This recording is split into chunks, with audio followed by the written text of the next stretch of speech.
Χυμό από σάπια πορτοκάλια θα έπινες? Όχι, Ξέρεις πόσες φορές έχεις φάει ελαιόλαδο από σάπιες ελιές? Όχι, Όταν οι ελιές μείνουν στα τσουβάλια 2-3 μέρες και αρχίσουν και σαπίζουν, τότε δίνουν ελαιόλαδο με αρώματα που θυμίζουν χαλασμένο τυρί, μούχλα, κρασί, ξύδι, μαύρες ελιές σε άλβη. Γιατί δεν το έχεις αντιληφθεί? Γιατί η γεύση του φαγητού πολλές φορές καλύπτει κάποια από τα ελαττώματα του ελαιολάδου. Γι' αυτό και ο σωστός τρόπος να δοκιμάσουμε ελαιόλαδο είναι να το βάλουμε σε ένα ποτήρι, να το μυρίσουμε, να το γευτούμε και μετά να το βάλουμε στο φαγητό μας. Έτσι εκπαιδεύουμε τις αισθήσεις μας, τις θετικές και τις αρνητικές ιδιότητες του ελαιολάδου.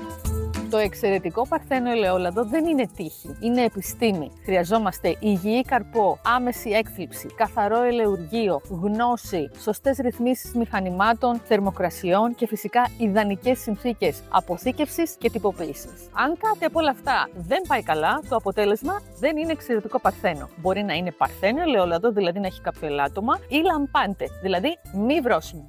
Έχεις κάνει ποτέ σεμινάριο γευσηγνωσίας ελαιολάδου? Αν όχι, θα το σκεφτόσουν? Γράψε μου στα σχόλια.